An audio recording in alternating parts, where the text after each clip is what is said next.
saja baik banget kan? Oke, di sini kami akan membahas mengenai topik yang sangat-sangat menarik untuk kita bahas hari ini. Tetapi untuk memperingati International Women's Day kita bikin video kayak gini. Jadi pertama-tama kenalkan, nama saya Ana Minaya, Saya Taujana, Dan saya Sri Amelia. kami dari Divisi Pemberdayaan Perempuan BEM FKIP ULM. Nah, tidak perlu menunggu terlalu lama ya. Jadi kita langsung saja masuk ke topik yang pertama ya, topik yang sangat penting buat dibahas gitu. Oke, untuk topik pertama mungkin dari Amel nih, boleh membahasnya.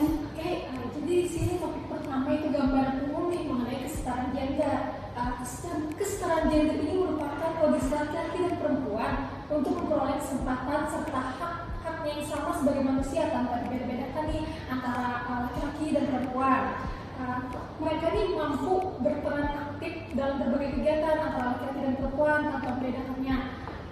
Kegiatannya seperti politik, ekonomi, sosial budaya, pendidikan, bahkan dalam dunia pemerintahan, politik itu tanpa dibedakan sama sekalipun. Jadi secara sederhananya nih, kesetaraan gender itu adalah hak atau peluang tidak dipengaruhi oleh gender manapun. Jadi kayak antara perempuan dan laki-laki itu memiliki hak yang sama.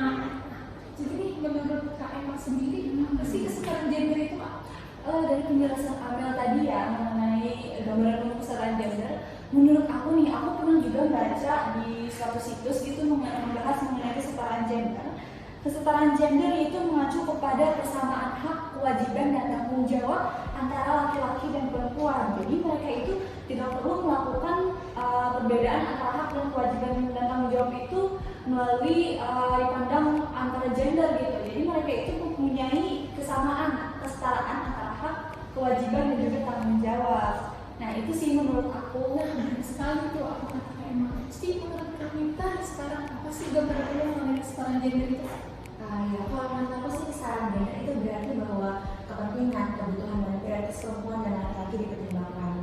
Jadi untuk kesetaraan gender sendiri ini bukan hanya masalah ataupun milik perempuan, tapi kesetaraan gender itu juga melibatkan laki-laki, yang dimana kalau untuk kesetaraan gender ini laki-laki juga terlibat dalam mendukung adanya kesetaraan gender, karena kesetaraan gender seperti yang kita tahu untuk gender ini kan ada perempuan dan laki-laki, makanya untuk dilibatkan semua gender kita. Nah, ketika kan dapat kesimpulan nih, kesetaraan gender itu merupakan kesamaan hak antara laki-laki dan perempuan tanpa dibedakan. Nah, ini kan aku sedikit kepo nih, bagaimana sih kesetaraan gender di kampus kita menurut kalian? Nah, pas banget nih, ada salah satu jurnal dari fakultas kita, terutama dari prodi sosiologi dan antropologi, itu yang membahas terkait agensi kesetaraan gender. Nah, untuk dalam jurnal tersebut membahas terkait pandangan mahasiswa tentang kesetaraan gender ini yang dibagi menjadi 3 karakteristik.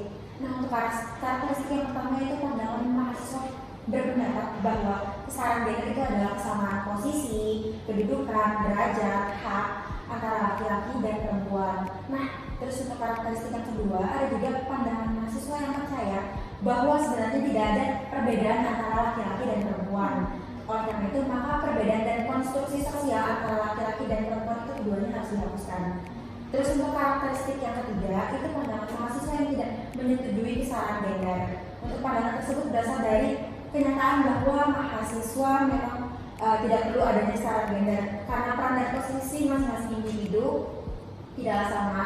Oleh karena itu, mengingat peran dan posisi masing-masing tak perlu ditentukan oleh faktor biologis maupun faktor sosial, maka tidak perlu diadakan kesetaraan gender ini. Aku nggak setuju sih sebenarnya, soalnya kan kita tahu nih di luar kampus kita kan sekarang banyak banget nih orang yang berperspektif bahwa cuma cowok aja yang boleh jadi pemimpin. Cewek itu cuma bisa kayak menduduki jabatan kayak sekretaris atau bendahara kayak gitu aja yang boleh. Jadi untuk pengambilan keputusan kayak pemimpin itu cuma cowok aja yang boleh. Tetapi kalau kita berpikir sebagai feminism atau mendukung kesetaraan gender, kita harus mendukung kemampuan perempuan untuk memimpin sebuah organisasi atau memimpin sebuah perkumpulan kayak gitu. Jadi kayak gitu. Berarti juga ya permasalahan yang kesetaraan gender yang ada di kampus kita ya, betul banget.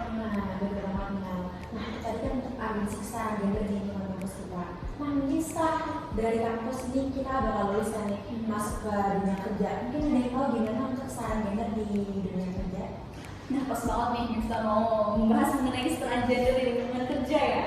Nah, aku ada sedikit info nih mengenai kesetaraan gender di lingkungan kerja. Nah, kita kan cewek ini sebagai pihak yang dianggap lemah, seringkali menjadi korban atau sasaran dari objek pelecehan seksual, baik fisik maupun mental di lingkungan kerja. Tentu pelecehan jenis apapun kan tidak layak loh, tidak boleh kan dilakukan oleh siapapun. Tentu saja pelecehan tidak bisa dibiarkan begitu saja. Pelecehan juga rentan terjadi antara atasan dan juga pegawai yang dimana pegawai itu jabatannya lebih rendah dari atasan tersebut dan merasa tidak berdaya dan tidak bisa melaporkan kepada siapa-siapa kan karena atasannya kan gitu yang melakukannya. Nah, jika sebuah perusahaan itu abai atau sebuah instansi itu abai akan sebuah kasus tersebut, maka kan ini bisa menjadi indikasi adanya ketidaksetaraan gender di instansi atau perusahaan itu. Nah, terus di sini ada nih beberapa tips buat kita cara mewujudkan kesetaraan gender di dalam dunia kerja. Ada yang tahu nggak nih? Gini Kak, aku pernah baca di buku-buku atau di jurnal atau apa itu ada 5 tips nih buat kesetaraan gender tadi yang seperti Kak Emma sebutkan. Jadi yang pertama itu ya Kak, memenuhi hak-hak ketenagakerjaan, dan yang kedua itu melibatkan perempuan dalam pengambilan keputusan. Jadi kayak perempuan tuh ya harus diikutsertakan juga gitu. Jadi yang ketiga, memberi gaji yang sama antara perempuan dan laki-laki. Kadang itu kan perempuan ini dianggap lemah gitu ya. Jadi kayak kurang lah gaji, kadang tuh bisa dibedakan antara laki-laki dan perempuan. Jadi yang keempat ada memberikan kesempatan jenjang karir yang sama. Nah, jadi yang terakhir ada melindungi perempuan dari pelecehan di tempat kerja. Kali itu sih yang pernah gue baca. Benar banget nih yang Ana katakan. Jadi 5 poin yang dikatakan Ana itu adalah tips agar kita dapat mewujudkan kesetaraan gender di lingkungan kerja. Nah, yang pertama tadi untuk memenuhi hak-hak ketenagakerjaan. Nah, hal ini berkaitan dengan contohnya kayak cuti. Cuti kan cuma cewek aja yang boleh mengambil cuti melahirkan. Padahal kita sadari bahwa cowok juga boleh mengambil cuti untuk mengambil perannya sebagai ayah. Nah, begitu juga halnya dengan tidak lupa dengan cuti saat menstruasi maupun keguguran gitu. Nah, untuk topik poin yang kedua mengenai melibatkan perempuan dalam pengambilan keputusan. Nah, itu balik lagi kepada contoh yang aku berikan pada saat organisasi. Jadi kan kebanyakan cewek nggak dipercaya untuk memimpin sebuah organisasi atau sebuah kelompok. Jadi di sini kita akan membuka pemikiran kita bahwa cewek itu juga boleh memimpin dan juga boleh ikut andil dalam pengambilan keputusan. Dan yang ketiga tadi mengenai memberi gaji yang sama antara perempuan dan laki-laki. Nih banyak nih orang berperspektif bahwa cowok itu kan adalah tulang punggung keluarga. Jadi kan cuma cowok aja yang boleh dapat tunjangan istri, tunjangan anak, dan tunjangan lainnya. Padahal kita sadari bahwa banyak sekarang cewek itu menjadi tulang punggung keluarga. Jadi kita tidak boleh membedakan antara gaji kayak gitu untuk antara cewek dan cowok.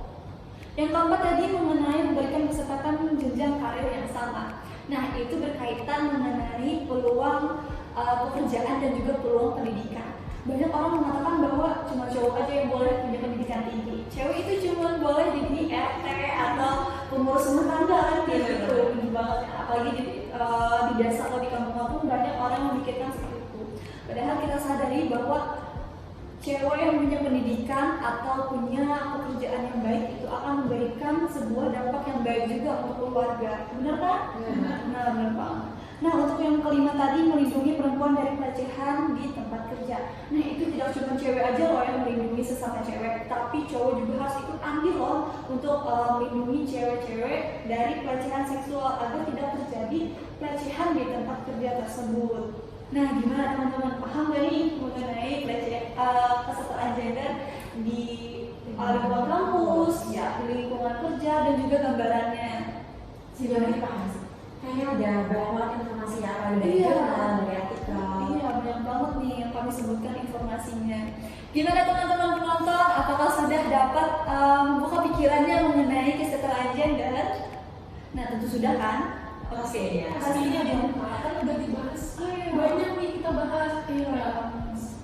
Dari gambaran umum, gimana urgensinya di tempat kerja dan juga di lingkungan. Mungkin itu saja ya kita dapat berinformasi. Nanti untuk informasi selanjutnya tunggu saja video kami mengenai topik-topik yang akan kami bahas. Nah, itu saja sekian dari kami. Kami ucapkan terima kasih dan sampai jumpa.